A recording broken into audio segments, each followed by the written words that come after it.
selanjutnya tentang komunikasi menurut jaringan kerja. Sebelumnya saya sudah membahas mengenai komunikasi menurut ruang lingkup, komunikasi menurut cara penyampaian informasi, kemudian ada komunikasi menurut perilaku, dan komunikasi menurut aliran informasi. Sekarang saya akan membahas mengenai komunikasi menurut jaringan kerja. Ada apa aja sih macam-macam komunikasi menurut jaringan kerja itu? Yang pertama, ada komunikasi jaringan kerja rantai atau biasa disebut dengan chain network. Jadi maksudnya adalah arus aliran komunikasi ini terbuka tapi dibatasi. Di sini kita bisa lihat empat titik lingkaran ini adalah sebagai anggota komunikasi, di mana sisi sebelah kiri ujung dan sisi sebelah kanan ujung itu adalah seorang bawahan. Nah, yang berada di tengah ini adalah seorang atasan. Seorang bawahan ini bisa kita lihat tanda panahnya hanya yang sebelah kiri ini, ujung kiri hanya bisa berkomunikasi ke arah kanan saja dengan atasan. Mereka bisa bertukar informasi, tapi tidak bisa bertukar informasi dengan sesama bawahan di paling ujung sebelah kanan. Begitu pula sebaliknya, sebelah kanan hanya bisa berkomunikasi dengan yang sebelah kiri saja, tidak bisa berkomunikasi sebelah kanan dengan sesama bawahan. Artinya, dalam komunikasi jaringan kerja rantai ini mengikuti jaringan komando, di mana yang bisa berkomunikasi secara dua arah itu hanyalah bagian tengah sebagai atasan, dan ujung kiri dan ujung kanan tidak bisa bebas berkomunikasi dengan sesama bawahan. Mereka hanya berkomunikasi dengan atasannya saja. Begitu maksudnya. Selanjutnya ada yang namanya komunikasi jaringan kerja lingkaran. Nah, di sini lebih lebih terbuka lagi, ya, dimana sebuah organisasi itu tidak ada yang posisinya lebih tinggi, tidak ada yang anggotanya itu salah satunya hanya bisa berkomunikasi dua arah sedangkan yang lain tidak bisa. Itu tidak. Tapi dalam komunikasi jaringan kerja lingkaran ini semua bisa saling berkomunikasi, semua bisa saling mempengaruhi. Nah, ini kan tanda panahnya melingkar nih, artinya antara satu titik dengan yang lainnya itu bisa saling berkomunikasi gitu, menurut jaringan kerjanya. Jadi sesama anggota kelompok itu bisa terjadi interaksi tanpa ada kelanjutan yang lebih tinggi lagi. Artinya semua punya hak yang sama dalam berkomunikasi. Selanjutnya ada komunikasi jaringan bintang atau pinwheel network. Nah, di mana ini lebih bebas lagi, lebih terbuka lagi daripada komunikasi jaringan lingkaran. Kalau tadi kan jaringan lingkaran sudah terbuka, artinya sesama anggota organisasi itu bisa saling berkomunikasi. Kalau jaringan bintang ini antar lintas jabatan pun bisa berkomunikasi, ya. Jadi antara anggota satu dengan anggota lain itu bisa berkomunikasi, bahkan menyeberang pun bisa nih ya, bisa dilihat antara titik yang paling ujung ke bawah itu langsung bisa tanpa harus melewati aliran ini, itu bisa berkomunikasi. Itu penjelasan komunikasi jaringan bintang. Nah, selanjutnya setelah kita membahas macam-macam jenis komunikasi, selanjutnya kita akan membahas mengenai sarana komunikasi kantor. Jadi agar informasi yang ada dalam kantor itu bisa terjadi secara efektif dan efisien, maka dibutuhkanlah sarana pendukungnya gitu, supaya komunikasi itu prosesnya bisa berjalan dengan lancar, dengan efektif dan efisien. Oke, yang pertama ada sarana komunikasi dalam bentuk surat. Surat merupakan media komunikasi tertulis yang dibuat dengan cara-cara tertentu sesuai fungsinya. Artinya nanti kan kita bahas akan banyak jenis surat yang kita bahas, dari mulai surat pribadi, surat resmi, surat niaga, dan lain sebagainya. Nah, cara-cara pembuatannya itu berbeda sesuai dengan aturannya masing-masing dan sesuai dengan fungsinya masing-masing. Nah, fungsi surat secara keseluruhan itu apa sih?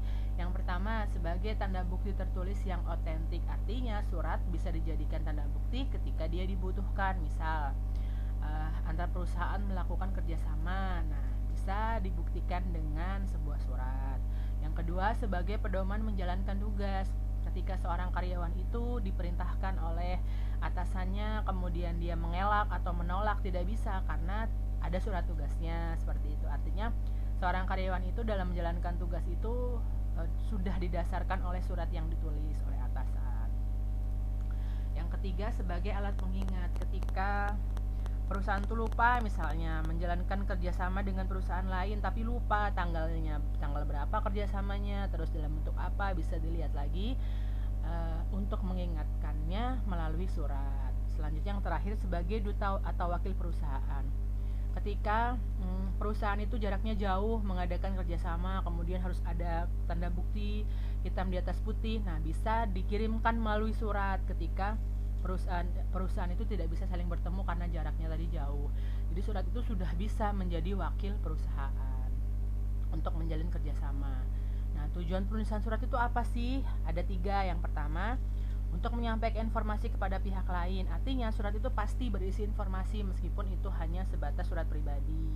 Yang kedua, sebagai sumber informasi, penjelasan atau tanggapan. Jadi surat itu bisa digunakan untuk menjawab permasalahan ataupun untuk memberikan informasi dari suatu keadaan. Yang ketiga, memperlancar arus informasi. Nah, tadi itu perusahaan yang terhambat masalah jarak dan waktu bisa diatasi dengan menggunakan media sarana komunikasi berupa surat supaya arus informasi bisa tetap berjalan dengan lancar. Selanjutnya ada yang namanya telepon. Telepon merupakan media komunikasi 2 arah sehingga antara komunikator dan komunikan dapat berbicara secara langsung. Kalau tadi kan surat tuh ada jaraknya, ada waktunya. Nah, kalau telepon ini bisa langsung berbicara tanpa ada waktu, artinya kapan saja ketika kita butuh bicara dengan seorang komunikan itu bisa dilakukan sewaktu-waktu. Ada 2 sistem telepon yang digunakan dalam sebuah perusahaan. Yang pertama ada case system, yaitu sistem yang digunakan oleh perusahaan di mana tiap pengguna telepon itu bebas memilih saluran telepon yang dia inginkan tanpa tergantung dengan operator. Tapi case system ini kelemahannya adalah hanya mampu menangani 3-30 jalur telepon sekaligus. Tidak bisa lebih banyak. Artinya ketika ada telepon masuk dan telepon keluar, si penerima itu bebas langsung menerima tanpa melalui operator. Tapi tadi itu hanya bisa menerima 3-30 jalur telepon sekaligus. Yang kedua ada yang namanya PMBX. Kalau PMBX ini adalah jaringan telepon yang dia itu menggunakan switchboard. Switchboard ini adalah sebuah alat atau aplikasi yang di situ tuh menjadi kontrol keluar masuknya panggilan telepon dalam sebuah perusahaan. Tapi PMBX ini bisa melayani 30-10.000 jaringan pesawat telepon sekaligus. Lebih banyak daripada case system. Cuman tadi itu menggunakan operator. Ketika ada telepon masuk dan keluar dari dalam perusahaan sih nggak harus pakai operator atau switchboard tadi, tapi ketika ada panggilan masuk atau keluar dari luar perusahaan harus melalui operator menggunakan switchboard tadi, bisa diterima atau bisa ditolak, nggak bisa langsung digunakan oleh si pengguna telepon. Selanjutnya ada yang namanya telex. Telex ini merupakan teleprinter exchange. Artinya telex ini adalah mesin atau pesawat yang berfungsi untuk mengirimkan pesan singkat kayak SMS gitu kan, tapi dia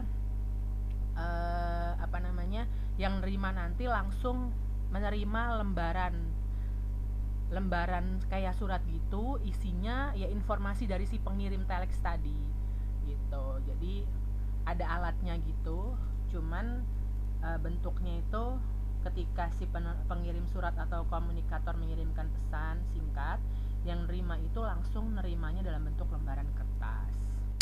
Selanjutnya ada facsimiles, merupakan perangkat komunikasi jarak jauh berupa pengiriman pesan teks. Penerima akan mendapatkan salinan teks dari sang pengirim.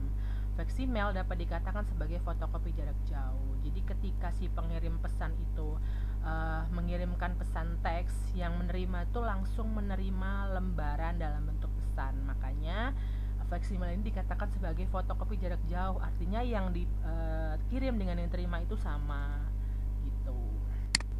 Selanjutnya ada yang namanya email. Kalau email ini adalah surat elektronik. Ibu yakin kalian semua pasti sudah pernah menggunakan email dan mungkin sebagian ada yang belum punya, tapi Ibu yakin sebagian besar sudah pasti punya email ya. Nah, email ini adalah surat elektronik, artinya surat yang kita ketik melalui Word, aplikasi Word di komputer, kemudian kita kirimkan melalui media internet. Nah, yang menerima juga harus punya yang namanya akun email. Kalau nggak punya akun email, maka surat tersebut tidak bisa disampaikan. Dan kalau nggak ada internet juga, surat tersebut tidak dapat dikirim. Nah, email ini banyak sekali kelebihannya. Di antaranya waktu pengiriman lebih cepat, terus biaya lebih murah, dan lain sebagainya. Selanjutnya ada yang namanya voicemail. Voicemail ini adalah sarana komunikasi yang sama dengan email, sama-sama untuk mengirim pesan. Tapi kalau voicemail ini dalam bentuk suara. Kayak kita kalau di WA tuh pakai voice note gitu loh. Jadi yang kita kirim suara kita, sampainya juga asli suara kita di penerima itu gitu. Nah, voicemail ini digunakan melalui perangkat telepon. Kemudian itu tadi sudah selesai sarana komunikasi kantor yang kita bahas. Itu sebenarnya belum semua, tapi hanya yang sering digunakan di sebuah perkantoran saja. Nah, sekarang Ibu akan bahas mengenai efektivitas komunikasi kantor. Sebuah komunikasi kantor itu dikatakan efektif itu apabila dia itu, si komunikator ketika menyampaikan pesan kepada komunikan tuh bisa tersampaikan dengan baik. Tandanya apa? Tandanya si komunikan memberikan umpan balik kepada komunikator, sehingga tujuan yang disampaikan oleh si komunikator ini bisa tersampaikan dengan baik dan diterima oleh baik oleh komunikan. Indikatornya apa aja sih sebuah komunikasi itu terlihat efektif atau tidak? Yang pertama, perbedaan persepsi. Artinya dalam sebuah komunikasi itu tuh persepsinya tuh nggak ada yang berbeda. Misal nih kita ngadain rapat, komunikator menyampaikan informasi kepada komunikan yang begitu banyak gitu ya. Kemudian ketika sudah selesai rapat itu, pas ditanya oleh orang lain, semua peserta itu menyampaikan kesimpulan yang sama. Artinya nggak ada perbedaan persepsi. Itu berarti komunikasi berjalan dengan efektif. Tapi ketika masing-masing peserta rapat tadi dikatakan kok jawabannya beda-beda, artinya mereka memiliki perbedaan persepsi. Itu berarti komunikasi yang dilakukan oleh komunikator untuk komunikan tidak berjalan dengan efektif. Yang kedua, reaksi emosional. Ketika dalam sebuah proses komunikasi salah satunya ada yang emosi, ada yang marah, ada yang mengancam dan lain sebagainya, itu berarti komunikasinya tidak efektif karena antara komunikator dan komunikan menimbulkan reaksi emosional gitu. Yang selanjutnya, ketidakkonsistenan komunikasi verbal dan nonverbal. Artinya antara penyampaian komunikasi melalui verbal dan nonverbal itu tidak sama, sehingga menimbulkan perbedaan persepsi. Yang kelima, kecurigaan. Si komunikan sebagai penerima informasi kok merasa curiga kepada komunikator. Ini informasinya benar nggak nih yang disampaikan, valid nggak? Nah, ketika komunikan sudah berpikir seperti itu kepada komunikator, berarti efektivitas komunikasi tidak berjalan dengan baik. Itulah tadi beberapa indikator mengenai tolak ukur efektif atau tidaknya sebuah komunikasi. Yang terakhir ada yang namanya prinsip komunikasi efektif. Kalau kita ingin komunikasi itu berjalan dengan efektif, ada dua prinsip yang harus kita pegang. Yang pertama, prinsip berbicara efektif. Ketika kita menjadi seorang komunikator, bicara kita harus jelas. Artikulasi A, B, C, D, E itu harus jelas. Terus bahasanya juga harus yang mudah dimengerti. Jangan pakai bahasa daerah sendiri-sendiri, jangan pakai bahasa asing yang mungkin sulit orang lain mengerti.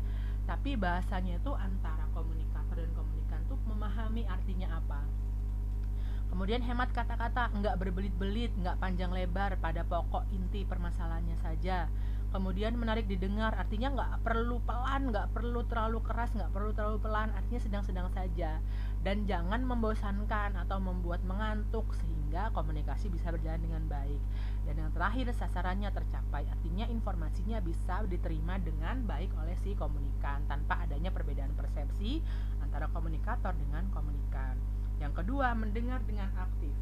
Ketika kita menjadi komunikan atau penerima informasi, kita harus banyak mendengarkan komunikator.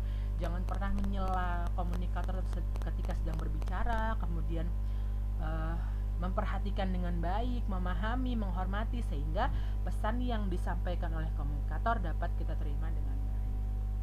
Itulah tadi materi mengenai sarana komunikasi, mengenai komunikasi menurut jaringan kerja, dan juga yang terakhir tadi mengenai efektivitas komunikasi kantor. Sekian untuk kali ini. Ibu akhiri, wassalamualaikum warahmatullahi wabarakatuh.